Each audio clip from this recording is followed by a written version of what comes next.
ఈరోజు social democratic party of India నిర్వహిస్తున్న జాతీయోద్యమం వక్ఫ్ కి హిఫాజత్, సమాజ్ కి సలామత్ అనే నినాదంతో social democratic party of India ఒక జాతీయోద్యమాన్ని ప్రారంభించింది. అందులో భాగంగానే నేడు నంద్యాల పట్టణంలో కూడా ఈ యొక్క వక్ఫ్ బోర్డు అమెండ్మెంట్ బిల్కి వ్యతిరేకంగా ఈ యొక్క ఉద్యమాన్ని చేపట్టడం, ఇక్కడికి విచ్చేసిన పార్టీ కార్యకర్తలకు మరియు అత్యంత ప్రజానికానికి కూడా హృదయపూర్వక ధన్యవాదాలు కూడా తెలియజేస్తున్నాం. ముఖ్యంగా చాలా విషయాలు మనం తెలుసుకోవాల్సి ఉంది సోదరులారా. నేడు భారతదేశంలోనే రైల్వే మరియు ఆర్మీకి ఉన్న ఆస్తుల తర్వాత అతి పెద్ద ఆస్తులు గల సంస్థ భారతదేశంలో ఏదైనా ఉందంటే అది మన వక్ఫ్ ట్రైబ్యునల్. ఇది అందరికీ తెలిసిన విషయమే. ఎలాగైనా ఈ యొక్క వక్ఫ్ ఆస్తులను తమ హస్తగతం చేసుకోవాలని భారతీయ జనతా పార్టీ పన్నాగం పన్నుతున్నది. అందులో భాగంగానే వేగంగా పార్లమెంట్లో 1995 వక్ఫ్ యాక్ట్ను దాంట్లో సవరణలు చేయాలని పార్లమెంట్లో వేగంగా బిల్లుని ప్రవేశపెట్టడం, ఆ యొక్క పార్లమెంట్ జేపీసీని ఏర్పాటు చేయడం, జేపీసీలో ఉన్న సభ్యులు విపక్షాలను కాదని ఎన్డీఏలో ఉన్న సభ్యుల కేవలం 14 ప్రతిపాదనలను ఆమోదం చేసుకొని పార్లమెంట్కి సమర్పించడం జరిగింది. త్వరలో ఆ బిల్లు కూడా పాస్ కాబోతుంది. దానికి వ్యతిరేకంగానే నేడు social democratic party of India ఎలాగైనా ఈ యొక్క వక్ఫ్ బోర్డ్ అమెండ్మెంట్ బిల్ విద్వేషపూరితమైనది, జాతి వ్యతిరేకమైనది, మన సెక్యులర్ భావజాలకు వ్యతిరేకమైనది, ప్రజాస్వామ్యానికి వ్యతిరేకమైనది. ఇటువంటి బిల్లును ఎలాగైనా వ్యతిరేకించాలని, ప్రతి ఒక్కరిలో అవగాహన కల్పించాలని social democratic party of India ఈ యొక్క జాతీయోద్యమాన్ని చేపట్టింది. సోదరులారా, మనమందరం తెలుసుకోవాల్సిన విషయాలు చాలా ఉన్నాయి. ఈ యొక్క అమెండ్మెంట్ లో చాలా జాగ్రత్తగా మీరు ఉండండి. తెలుగు అర్థమవుతుంది కదా అందరికీ.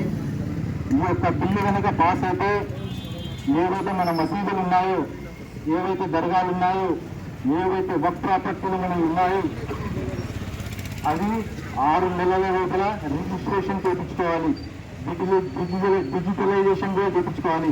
లేని పక్షంలో 6 నెలలు కనుక అవి రిజిస్ట్రేషన్ కాకపోతే అవి వక్ఫ్ ప్రాపర్టీల కిందికి రావు. తర్వాత దానిపైన మనం కేసులు కూడా వేయలేము. దానికోసం మనం కోర్టులో కూడా వెళ్ళే పరిస్థితులు ఉండవు. అటువంటి దారుణమైన పరిణామాలు ఆ యొక్క అమెండ్మెంట్లో ఉన్నాయి. మరొక విషయం, ఇంతకుముందు సర్వోన్నత అధికారాలు వక్ఫ్ ట్రైబ్యునల్కి ఉండేవి.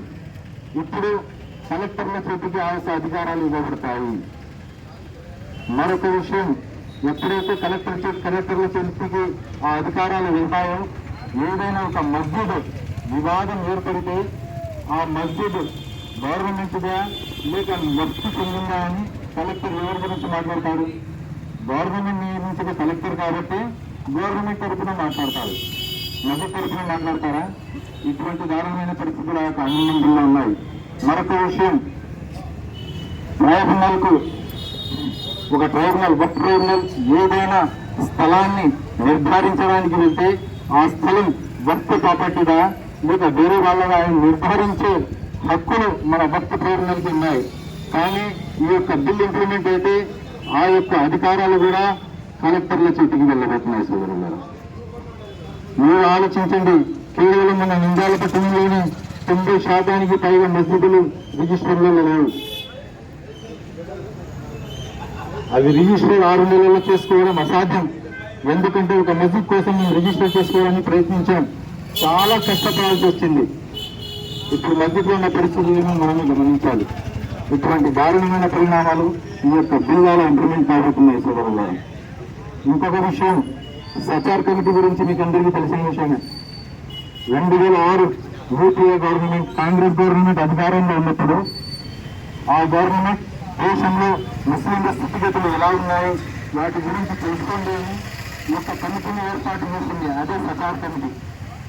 ఆ కమిటీ దేశవ్యాప్తంగా తిరిగి దేశంలో ఉన్న ముస్లింల పరిస్థితులు ఎలా ఉన్నాయో మొత్తం ఒక రిపోర్ట్ తయారు చేసి వీళ్ళు ఎకనామికల్గా, ఎడ్యుకేషనల్గా, వీరు పొలిటికల్గా ఈ యొక్క కమ్యూనిటీ చాలా వెనుకబడిపోయింది. వీరికి కమ్యూనిటీ డెవలప్మెంట్ కోసం ముఖ్యంగా ఇప్పుడు వేగంగా చర్యలు తీసుకోవాల్సిన అవసరం ఉంది.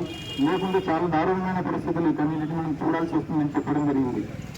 దాంతో పాటు మనకు తెలియని విషయం ఏమిటంటే ఆ యొక్క ప్రచార కమిటీ ఆ యొక్క నివేదికలో ఈ వర్క్ ప్లాన్ గురించి కూడా ప్రస్తావించడం జరిగింది. సోదరుల ఒక అధ్యాయాన్ని విస్తరించి రావడం జరిగింది. ఆ యొక్క ప్రచార కమిటీ ఏం చెప్తుందంటే భారతదేశంలో ఎటువంటి పరిస్థితులు ముస్లిం ఉన్నా కానీ వారికి సుమారు 9,44,000 ఎకరాల ఆస్తులు మన భారతదేశంలో ఉన్నాయి. అవి సమర్థవంతంగా నిర్వహిస్తే వార్షికానికి సంవత్సరానికి 12,000 కోట్ల ఆదాయం ఆ సమాజానికి వస్తుందని కూడా ఆ యొక్క సజార్ కమిటీ నివేదికలు తెలపడం జరిగింది. ఎప్పుడో 2006లో అదే బడ్జెట్ ఇప్పుడు వేసుకుంటే 1,00,000 కోట్ల దాకా దాటిపోతుంది. సోదరుల అటువంటి నిర్వహణ లోపం ఈ యొక్క వర్క్ ప్లాన్ లో ఉంది. వీటికి సరైన పద్ధతిలో క్రమబద్ధీకరించి వీళ్ళ కోసం ఈ యొక్క ట్రైబ్యునల్ ను ఏర్పాటు హాఫ్ టైం కాకుండా ఫుల్ టైం వాళ్ళు పనిచేసే విధంగా ఏర్పాటు చేయడానికి కూడా ఆ యొక్క ప్రచార కమిటీ చెప్పడం జరిగింది. కాబట్టి కానీ ఆ యొక్క ట్రైబ్యునల్ సరైన నిర్వహణ లోపం కారణంగా ఈ రోజు భారతీయ జనతా పార్టీ చేతుల్లోకి ఈ యొక్క ట్రైబ్యునల్ నిర్వహణ జరుగుతుంది. మనం ఆదమర్చిన బాధ్యతలు అల్పుల చేతికి అధికారాన్ని ఇస్తారు.